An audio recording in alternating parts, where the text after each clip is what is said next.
శ్రావణంలో కూడా ఆషాఢం ధరలకే అమ్మకం. అమరావతి పైన కుట్రల పరంపర ఆగడం లేదా? ప్రభుత్వం మారి ఏడాది గడిచింది. కొత్త ప్రభుత్వం అమరావతికి సంబంధించి పునాదుల నుంచి మళ్ళీ నిర్మాణ ప్రక్రియను ప్రారంభించింది. దీనిలో ఒక పీక్ స్టేజ్ సింగపూర్తో భాగస్వామ్యం అనేటువంటి ఉద్దేశంతో ఏపీ సీఎం చంద్రబాబు నాయుడు మంత్రివర్గ బృందం కూడా కొంతమందితో అక్కడికి వెళ్ళి చర్చలు సంప్రదింపులు జరిపారు. అయితే సింగపూర్ నుంచి తిరిగి వచ్చిన వెంటనే మంత్రి నారా లోకేష్ ఆసక్తికరమైనటువంటి విషయాన్ని వెల్లడించారు. అమరావతి నిర్మాణంలో ఇన్వాల్వ్ కావద్దంటూ సింగపూర్ ప్రభుత్వానికి కొందరు హెచ్చరిక లేఖలు, మెయిల్స్ పంపించారు. అసలు ఎవరు వీళ్ళు, ఎందుకు పంపించారు, ఇంకా అమరావతి పైన ఈ ద్వేషం ఎందుకు, విశ్లేషించే ప్రయత్నం చేద్దాం. మనతో పాటు ఎనలిస్ట్ లలిత్ కుమార్ గారు ఉన్నారు. లలిత్ కుమార్ గారు నమస్తే. నమస్తే కేశవ్ గారు. లలిత్ కుమార్ గారు, ఈయన లోకేష్ గారు ప్రెస్ మీట్ చూసినాక మళ్ళీ గతంలో మనం వరల్డ్ బ్యాంక్ దగ్గర లెటర్లు రాసినటువంటి ఉదంతాలను విన్నాం. ఇప్పుడు ఏడాది అయింది, ప్రభుత్వం మారిపోయింది, ఇంకా 4 ఏళ్ళు టెన్యూర్ ఉంది, అయినా ఏమాత్రం భయం కానీ జంకు కానీ లేకుండా ప్రభుత్వం పైన అలానే అమరావతి నిర్మాణం పైన విషం కక్కేటువంటి మెయిల్స్ పంపించడం ఏంటి? అసలు ఈ మెయిల్ పంపింది ఎవరు? లోకేష్ గారు దీన్ని ఎందుకు మీడియా ముందర వెల్లడించాల్సి వచ్చింది? ఆ వివరాలు చెప్తారా? అంటే ఇక్కడ కేశవ్ గారు, ఏదైతే నారా చంద్రబాబు నాయుడు గారు, లోకేష్ గారు ఈ సింగపూర్ టూర్కి వెళ్ళారో, సింగపూర్ టూర్కు వెళ్ళిన తర్వాత Singapore government of Singapore investment corporation ఇచ్చి 45,000 కోట్ల రూపాయల పెట్టుబడులు ఆంధ్రప్రదేశ్ కు ఎంఓయూ చేసుకొచ్చారు. ఓకే. ఈ ఎంఓయూ జరుగుతున్న క్రమంలోనే ఆంధ్రప్రదేశ్ నుంచి కొంతమంది వ్యక్తులు అక్కడ గవర్నమెంట్ వాళ్ళకి, మంత్రులకి, ఇతరత్ర కీలకమైన వ్యక్తులకి కొన్ని మెయిల్స్ పంపించారు. ఏమని పంపించారంటే, అమరావతిలో రాజధాని లేదు, ఏం లేదు, ఇక్కడ ప్రభుత్వం అస్థిరంగా ఉంది, ఇక్కడ కూటమి ప్రభుత్వము, ఇక్కడ ప్రభుత్వం ఎప్పుడైనా పడిపోవచ్చు, మీరు పెట్టుబడులు పెట్టద్దు. అంటే వీళ్ళ ఉద్దేశం ఏంటంటే, సింగపూర్ వాళ్ళు పెట్టుబడులు ఇక్కడ పెట్టద్దు, దాన్ని అడ్డుకోవాలనే ఉద్దేశంతోనే వీళ్ళు మెయిల్ చేశారు. దీంతో పాటు అక్కడ సోషల్ మీడియా వేదిక ద్వారా కూడా ప్రచారాన్ని యాంటీగానే, అంటే ఇక్కడ అమరావతి మీదనే వీళ్ళకి ద్వేషం కాదు, ఎంటైర్ ఆంధ్రప్రదేశ్ మీద కూడా ద్వేషంలాగా కనపడుతుంది. దీనికి సంబంధించి నారా లోకేష్ నిన్న ప్రెస్ మీట్ లో 45,000 కోట్ల రూపాయలు పెట్టుబడులకు ఎంఓయూ చేసుకున్నాము, అయ్యి ఈ రాబోయే 5 ఏళ్లలో, అంటే ఒక్కొక్కటి ఇప్పుడు ఒక 6 నెలల తర్వాత ఒకటి, అట్లా 1 by 1 వస్తూ ఉంటాయి అని చెప్పేసి ఆయన క్లియర్ కట్ గా చెప్పారు. చెబుతూ దీనిపైన ఎన్ని కుట్రలు పన్నారనే విషయాన్ని కూడా వెల్లడించాడు.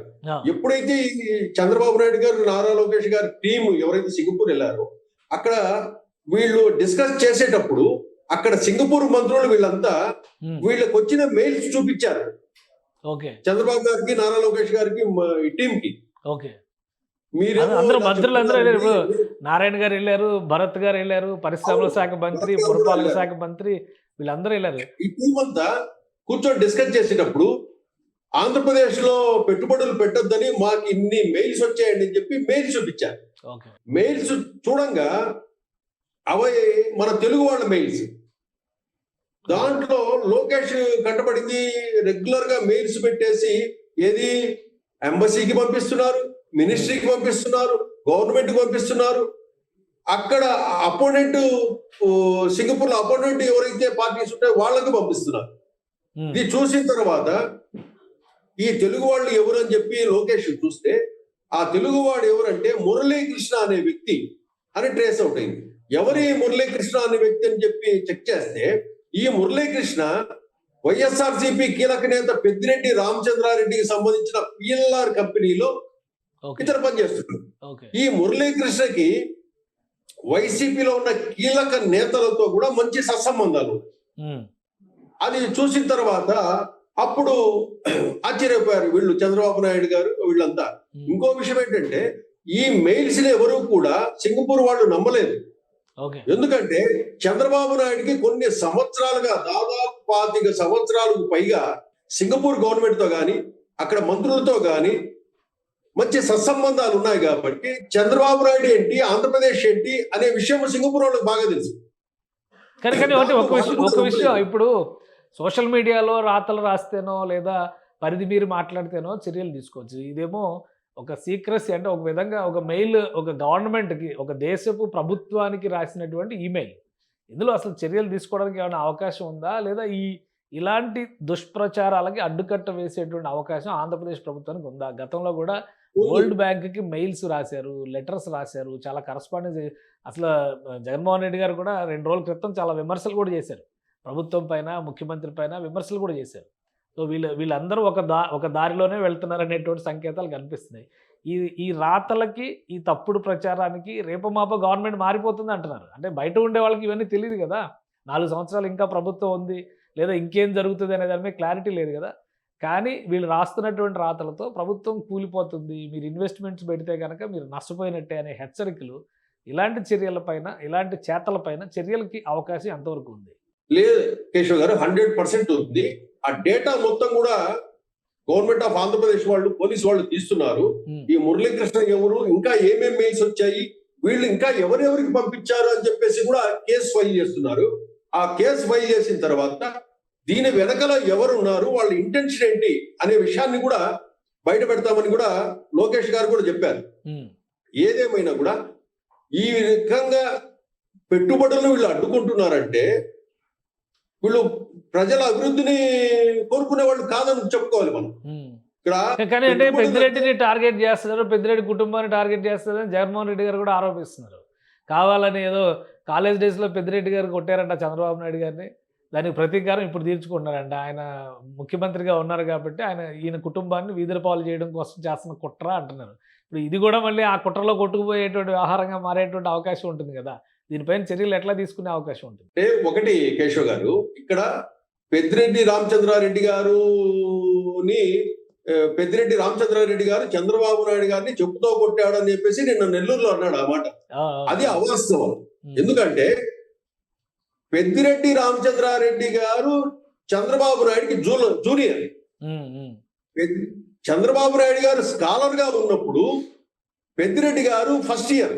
ఓకే, అప్పుడు వీళ్ళ కాలేజీలో కూడా ఎదురెదురుగా చూసుకునే సందర్భాలు కూడా లేవు. కాకపోతే జగన్మోహన్ రెడ్డి చంద్రబాబు నాయుడు మీద ద్వేషముతో అతని స్థాయిని తగ్గించడానికి, అతన్ని కించపరచడానికి నిన్న నెల్లూరు వేదికగా ఒక మాజీ ముఖ్యమంత్రి స్థాయిలో ఆ మాట చంద్రబాబు అంటే ద్వేషంతో కూడిన రాజకీయం అంటారు దాన్ని. అంటే అంత ద్వేషము చంద్రబాబు నాయుడు మీద ఉంది కాబట్టి పెద్దిరెడ్డి రామచంద్రారెడ్డి గారు చంద్రబాబుని ఈ విధంగా చెప్పుతో కొట్టారు అనే విషయాన్ని పబ్లిక్ గా ఆయన ఆ విధంగా చెప్పడం జరిగింది. అది అవాస్తవం. కానీ ఇప్పుడు జరగని వాటిని జరగబోయే వాటిని అన్నింటినీ వాళ్ళకి తోచినట్టు ఇంటర్ప్రిట్ చేస్తుంటే కూడా అధికారంలో ఉండి ప్రభుత్వం ఎందుకు నిలువరించలేకపోతుందనే సందేహం ప్రజలకు కూడా వస్తుంది. ఇక్కడ ప్రభుత్వం ఉన్నది కూటమి ప్రభుత్వం, కానీ యథేచ్ఛగా ఇలాంటి రాతలు ఇతర దేశాల ప్రభుత్వాలకు రాస్తూ ఉంటే ఆంధ్రప్రదేశ్ ప్రతిష్ట కానీ, వీళ్ళు పదే చెప్తున్నటువంటి బ్రాండ్ ఏపీ ఏమవుతుంది? ఇది కష్టమే కేశవ్ గారు. ఎందుకంటే వీళ్ళు బురద తల్లుకుంటూ వెళ్లే కొద్దీ వీళ్ళు కడుక్కొని పోయేసరికి సుమారు 1-2 ఏళ్ళు గడిచిపోయే పరిస్థితి ఉంది గవర్నమెంట్ కి. కాకపోతే దీనికి అడ్డుకట్ట వేసేదానికి కూడా నారా లోకేష్ డైరెక్షన్ ఇచ్చాడు. ఎవరైతే వరల్డ్ బ్యాంక్ కి, ఇతరత్ర ఇన్వెస్ట్మెంట్ కి, కంపెనీలకు కూడా లెటర్లు రాసిన వాళ్ళు ఉన్నారు. ఆ డేటా కూడా తెప్పిస్తున్నారు. ఆయా కంపెనీలు కూడా మెయిల్స్ కూడా గవర్నమెంట్ కి అందజేస్తున్నాయి. సింగపూర్ వాళ్ళు కూడా డేటా ఇచ్చారు. ఆ డేటాను పట్టుకునేసి ఎవరెవరు, వీళ్ళ వెనకల ఎవరున్నారు, వీళ్ళ ఇంటెన్షన్ ఏంటి అని చెప్పేసి వీళ్ళ మీద క్రిమినల్ సెక్షన్స్ కింద కేసులు కూడా నమోదు చేసేదానికి రంగం సిద్ధమైంది కేసు. సో ఇప్పుడు ఆ మురళీకృష్ణ అనే అతన్ని పట్టుకుంటారు అయితే. నెక్స్ట్ యాక్షన్ ప్లాన్ అంటే ఇలాంటి చాలా మంది ఉన్నారు, ఇంకా చాలా మంది ఉన్నారు. పదుల సంఖ్యలో సుమారు దాదాపుగా వీళ్ళు ఒక 100-200 మంది ఉంటారు. ఓకే, అంటే ఒక ఓన్లీ సింగపూర్కే రాసేవాళ్ళు కాదండి, సింగపూర్ కు రాసేవాళ్ళు ఉన్నారు, వరల్డ్ బ్యాంక్ రాసేవాళ్ళు ఉన్నారు. ఎవరైతే పెట్టుబడి పెట్టేదానికి ఆంధ్రప్రదేశ్ వస్తున్నారో ఆయా కంపెనీ సిఇఓలకు మెయిల్స్ చేసిన వాళ్ళు ఉన్నారు. ఆ కంపెనీ జనరల్ మేనేజర్లకు మెయిల్స్ చేసిన వాళ్ళు చాలా ఉన్నారండి. అవన్నీ కూడా ఇప్పుడు బయటకు వస్తాయి. ఆ డేటా మొత్తం కూడా ఏపీ గవర్నమెంట్ తెప్పించి పెట్టింది. ఎంక్వైరీ కూడా ఈ రోజు రేపు నుంచి స్టార్ట్ చేస్తారు Keshav. Right. Thank you Lalit గారు విశ్లేషణ అందించినందుకు. ఇది సింగపూర్ ప్రభుత్వంతో ఆంధ్రప్రదేశ్ ప్రభుత్వం సంప్రదింపులు జరిపే ప్రయత్నం చేస్తున్న తరుణంలోనే ఈ కంప్లైంట్ మెయిల్స్, ఏపీలో రాజకీయ అస్థిరత ఉంది, ప్రభుత్వం కూలిపోతుంది, పెట్టుబడులు పెడితే నష్టపోతారనేటువంటి ప్రచారం పెద్ద ఎత్తున చేస్తూ పోతున్నారు. దానికి సంబంధించినటువంటి బాధ్యులపైన చర్యలు తీసుకునే దిశగా ఆంధ్రప్రదేశ్ ప్రభుత్వం అడుగులు వేస్తుంది. చాలామంది ఈ జాబితాలో ఉన్నారు. ఒక్కొక్కరిగా అందరినీ ఏరి పారేస్తామని చెప్పి నారా లోకేష్ వార్నింగ్ ఇచ్చారు కాబట్టి ఖచ్చితంగా చర్యలు ఉంటాయని లలిత్ గారు హెచ్చరిస్తున్నారు. ఇది special discussion. Keep watching. Suman టీవీలో మీ పర్సనల్ అండ్ బిజినెస్ ప్రమోషన్స్ కోసం కింది నెంబర్కి కాంటాక్ట్ చేయండి.